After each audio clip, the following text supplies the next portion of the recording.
వసు అక్క ప్లేస్ లో నేనుంటుంటే అత్తయ్య గారి కోసం నేను డబ్బులు ఖర్చు పెట్టుండేదాన్ని. అత్తయ్యకి పెట్టిన ఖర్చు కూడా లెక్కలోకి తీసుకుంటే తనేం కోడలన్నయ్యా? తన స్వార్థం తను చూసుకుంటే అప్పుడు తను ఈ కుటుంబంలో సఫరాలు ఎలా అవుతుంది? వసు ఏ స్వార్థం చూసుకోలేదు. అత్తయ్యకి డబ్బు ఖర్చు పెట్టాను కాబట్టి ఆ డబ్బు తీసేసి మిగతా డబ్బులు ఇస్తాను అనట్లేదు. ఇప్పటికీ మొత్తం డబ్బులు ఇస్తాననే మొండి పట్టుదలతో ఉంది. అంత గొప్ప వ్యక్తిత్వం వసూది.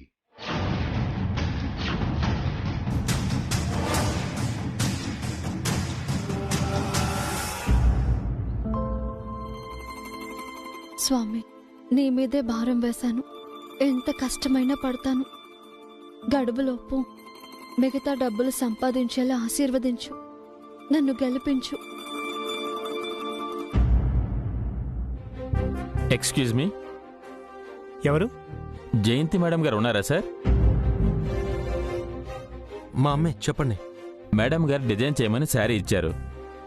డిజైన్ చేసి తీసుకొచ్చాను. మేడంని పిలుస్తారా? ఒక్క నిమిషం. అత్తయ్య, ఎవరో వచ్చారు.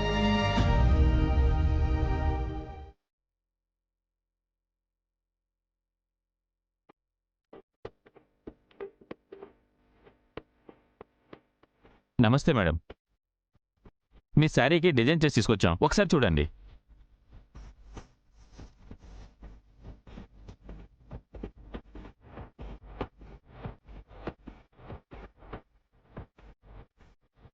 Thank you very much. Damage అయినట్టు అసలు తెలియడం లేదు. చాలా బాగా డిజైన్ చేశారు. Thank you madam. ఏమండి, ఆయనకి 30,000 ఇవ్వండి.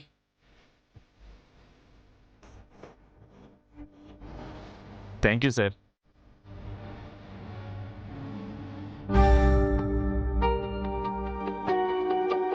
వసుంధరా మేడం, మీరేంటి ఇక్కడ ఉన్నారు?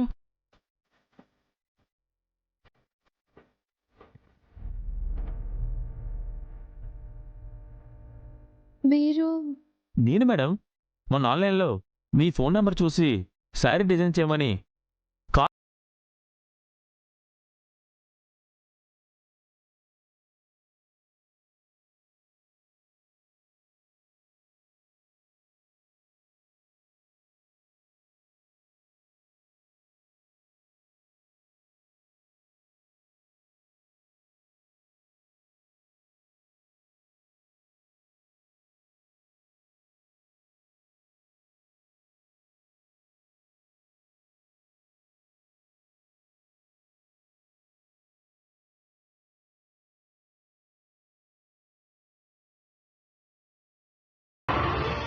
చాలా థ్యాంక్స్ మేడం. ఇకపై మాకు వచ్చే డిజైనింగ్ ఆర్డర్స్ అన్నీ మీకే ఇస్తాం. వెళ్ళొస్తాను మేడం.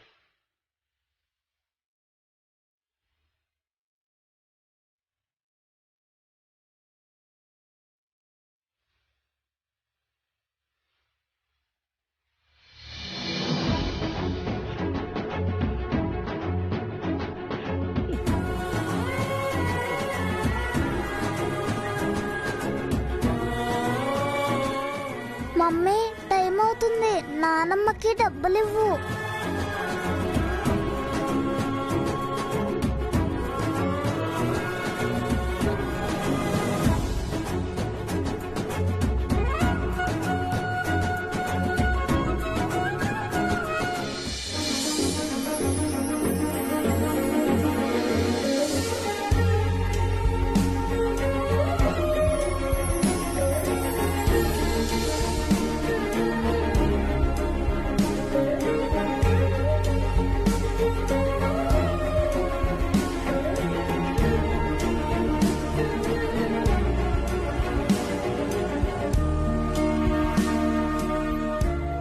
$50,000 గడుపు లోపల నేను మీకు ఇస్తానన్న డబ్బులు. తీసుకోండి అత్తయ్య.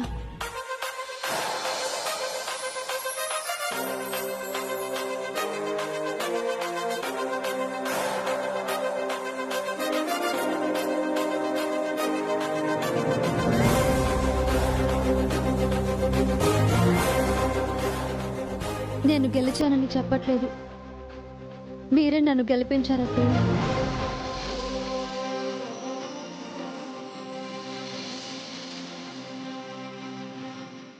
నా దగ్గర 35,000 ఉన్నాయి.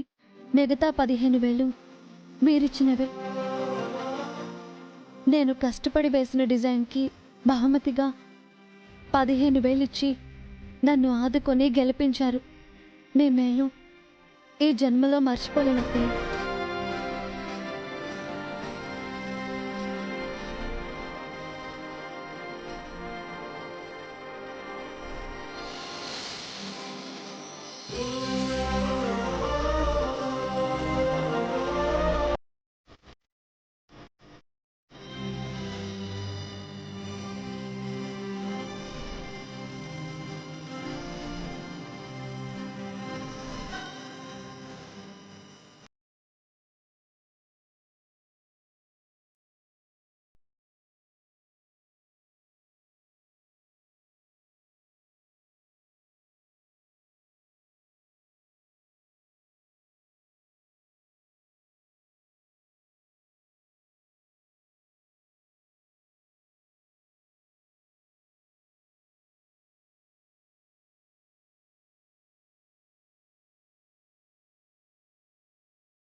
నువ్వు చేసిన ప్రార్థనలు ఫలించాయి.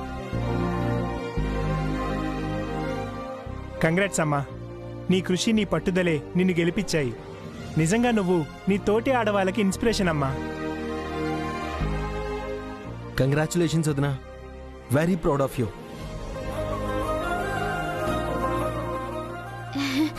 కంగ్రాట్స్ అక్క.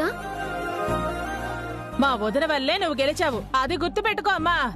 గెలిచానని గర్వంతో విర్రవీక్కు.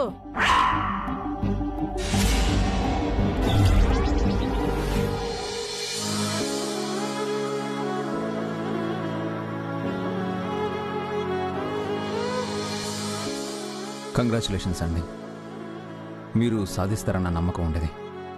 సాధించలేకపోతే ఎలాంటి శిక్ష పడుతుందోనని చాలా మదనపడ్డాను. అందుకే మీకు సాయం చేయాలనుకున్నాను, కానీ మీరు తిరస్కరించారు. నాతో గొడవ కూడా పడ్డారు. మొండిగా ఒంటరిగా ప్రయత్నించారు. మీ కష్టం, మీ ప్రయత్నం, మీ పట్టుదల, మీ హానెస్టీ, మీ సిన్సియారిటీ ఇవన్నీ మిమ్మల్ని గెలిపించాయి. Hats off to you. లేదండి, మీ అందరి సహకారం వల్లే నేను సాధించగలిగాను. ఏ మనిషికైనా తన కుటుంబమే కొండంత బలం. ఆ కుటుంబం ప్రోత్సాహం, తోడ్బాటు ఉంటే ఆ మనిషి ఏదైనా సాధించగలడని మీరందరూ నిరూపించారు.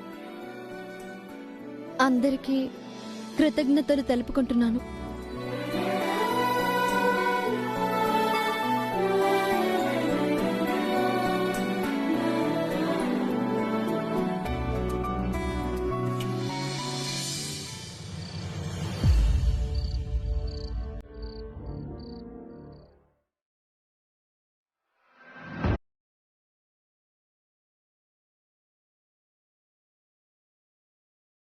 వసు అక్క ఓడిపోతుందని కలలు కన్నాం. వసుని ఓడించడానికి బోలెడన్ని ప్లాన్లు వేశాం. వేసిన ప్రతి ప్లాను వసు అక్కకే ప్లస్ అయింది. చివరికి అదే గెలిచింది. అందరూ దాన్నే పొగిడారు. మనం ఒకటి అనుకుంటే జరిగింది వేరొకటి. దేవుడు లేనే లేడే, లేడు. ఉన్నా మన పార్టీలో లేడు. ఆ వసుకి సన్మానం, మనకి అవమానం. మీ ఇద్దరికి చెరో బహుమానం. బహుమానమా? You mean gift? ఎస్, మీ ఇద్దరికి చెరో గిఫ్ట్ ఇవ్వబోతున్నాను. మేవేం సాధించావని మాకు గిఫ్ట్ తీసుకొచ్చా? అఖిల్ మనకి గిఫ్ట్ ఇవ్వాలంటే మనం ఏదైనా సాధించాలా ఆంటీ? అఖిల్కి మన మీదున్న ప్రేమ చాలదు? బాగా చెప్పావు బంగారం.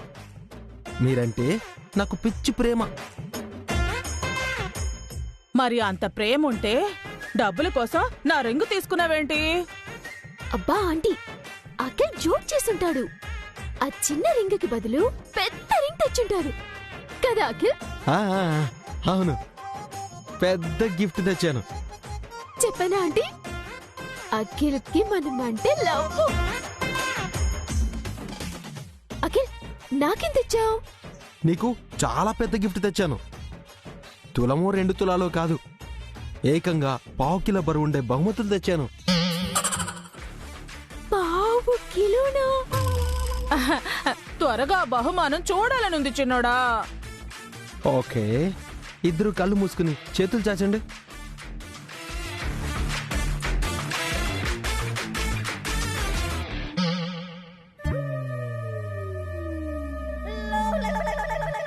ఇప్పుడు కళ్ళు ఓపెన్ చేసి చూడండి.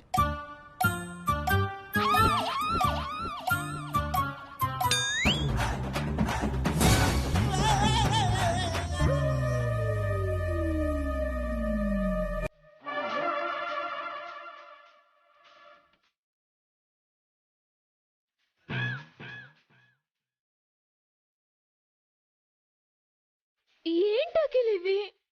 భజన తాళాలు ఇచ్చేవేంట్రా? ఇప్పుడు మీకు వీటి అవసరం చాలా ఉంది. తీరిగ్గా కూర్చుని ఒకరికొకరు భజన చేసుకోండి. నీ కంటికి మేము ఎలా కనిపిస్తున్నాం అఖిల్? పని పాట లేని సోమరిపోతలో బద్దకచ్చలు అనుకుంటున్నావా? అయ్యయ్యో, నేనెందుకు అలా అనుకుంటానే? మీరు చాలా పనులు చేస్తున్నారు కదా, కష్టపడి ప్లాన్లు వేస్తున్నారు. వసువదిని ఓడించాలని ఎన్నో కుట్రలు కుతంత్రాలు చేశారు. వదిన సితార్ పాటలు చెప్పాలనుకుంటే ఇంటికొచ్చిన పిల్లల్ని వెనక్కి పంపించారు. ఆన్లైన్లో పాటలు చెప్పాలనుకుంటే వైఫై కేబుల్ని కట్ చేయాలనుకున్నారు. పెయింటింగ్స్ వేస్తుంటే కలర్స్ పడేశారు. డిజైనింగ్ పోటీకి వచ్చారు. మీరు ఎన్ని చేసినా వదినే గెలిచింది. ఎప్పటికైనా చివరికి గెలిచేది మంచే. మీలాంటి వాళ్ళ కుట్రలు కుతంత్రాలు మట్టిలో కలవాల్సిందే.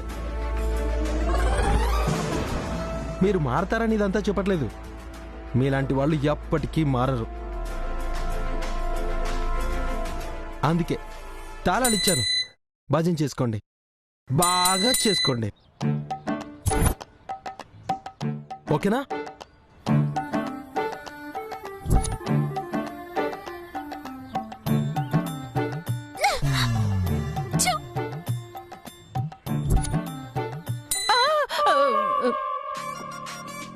బొసై, వీడికి మనపై డౌట్ మాత్రమే ఉంది అనుకున్నాను, కానీ మనం వెళ్ళవని కన్ఫర్మ్ చేసి వెళ్ళాడేంటే?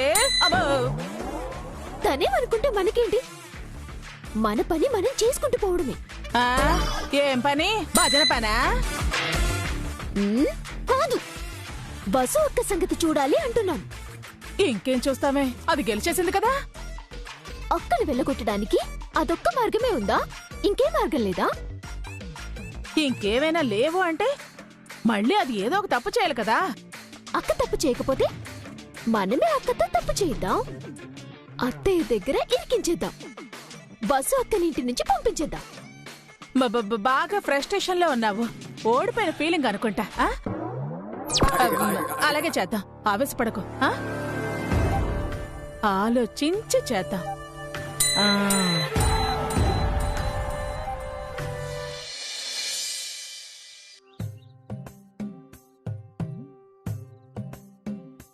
నానా, ఇదిగోండి. అఖిల్, భాస్కర్ ఎక్కడా? అర్జెంట్ వర్క్ ఉందని ఎర్లీ మార్నింగ్ ఆఫీస్కి వెళ్ళానన్నా.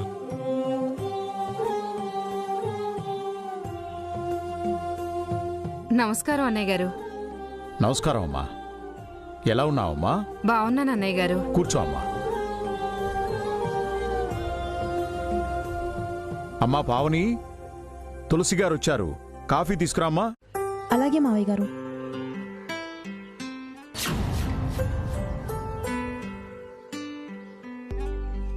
ఎవరాంటి ఆవిడ? తులసి అని మనకు కాస్త దూర బంధువులే.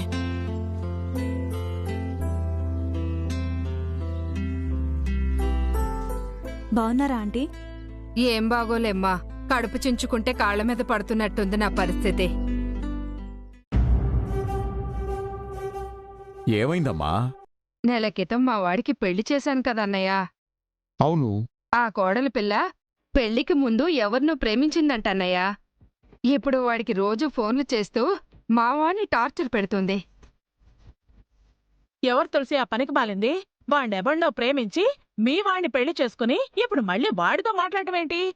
అంతా నా దురదృష్టం సుమంగళి. కోడలు తెచ్చుకోబోయి కొరివిని తెచ్చుకున్నాను. ఏవైనా అంటే నా ఇష్టం అంటుంది.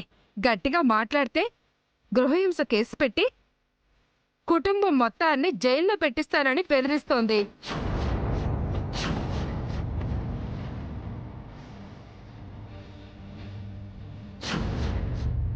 అలాంటి అమ్మాయిని ఎందుకు బేర్ చేస్తున్నారంటే డైవర్స్కి అప్లై చేయండి.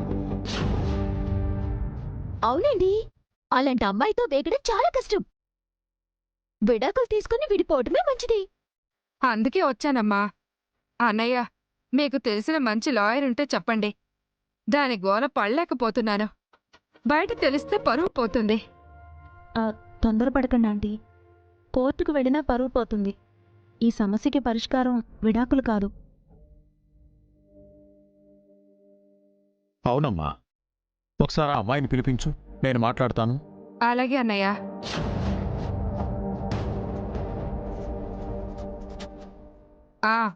నేను రామ్మోహన్ అన్న ఇంట్లో ఉన్నాను. నువ్వు తొందరగా రామ్మా. అలాగే. వస్తుందంట అన్నయ్య.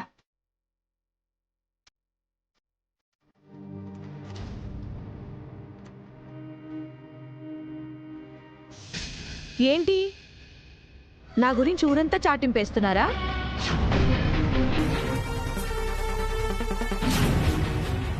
నా పరువు తీయాలనుకుంటున్నావా?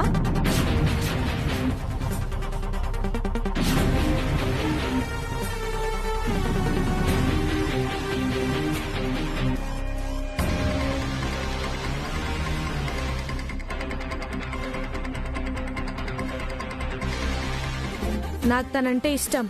అంత ఇష్టం ఉన్నప్పుడు వేరొకరిని ఎందుకు పెళ్లి చేసుకున్నావు? మా వాళ్ళు నాకు బలవంతంగా పెళ్లి చేశారు.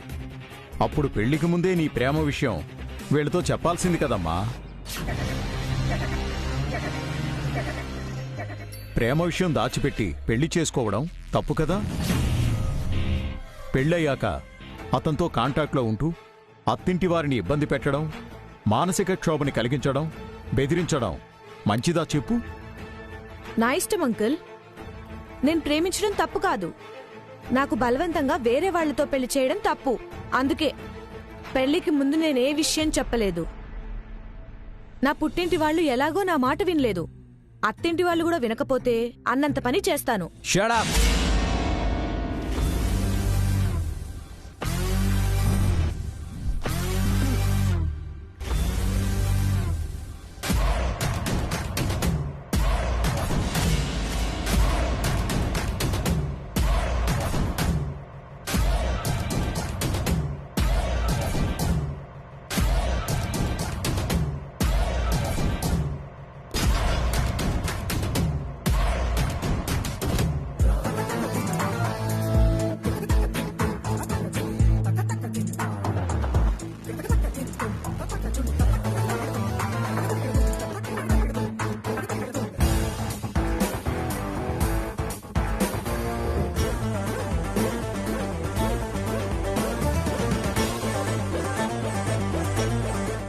తప్పు చేసిన చాలక ఏంటమ్మా బెదిరిస్తున్నావు? నేనేం తప్పు చేశాను? ప్రేమించడం తప్పా? మీరు ప్రేమించడం తప్పు కాదు. మీకిష్టం లేని పెళ్లి చేసి మీ వాళ్ళు తప్పు చేశారు. కాదన్న, కానీ మిమ్మల్ని పెళ్లి చేసుకున్న మీ భర్త ఏం తప్పు చేశాడు?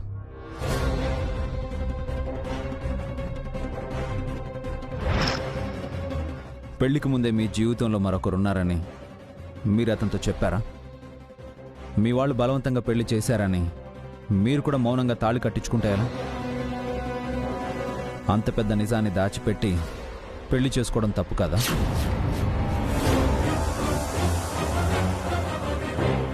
ఎలాగైనా మీకు అరేంజ్డ్ మ్యారేజ్ చేయాలని మీ పెద్దవాళ్ళు నిజం దాచుండొచ్చు, ఇష్టం లేని పెళ్లి చేసుకోవాల్సి వచ్చినప్పుడైనా మీరు నిజాన్ని నిర్భయంగా చెప్పాలి కదా.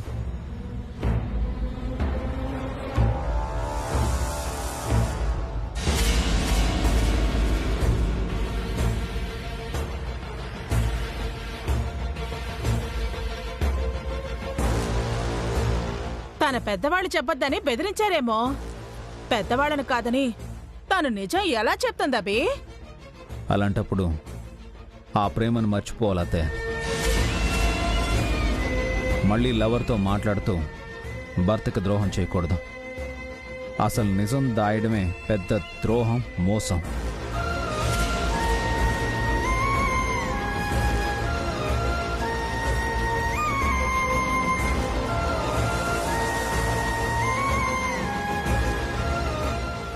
వేరొకరిని ప్రేమించి మరొకరితో పెళ్లి ఫిక్స్ అయ్యాక చేసుకోబోయేవాడి పీక కోయడం, లేదా పెళ్లి చేసుకొని లవర్తో కలిసి భర్తని చంపడం దారుణమైన నేరం. తను కూడా అదే తప్పు చేస్తుంది.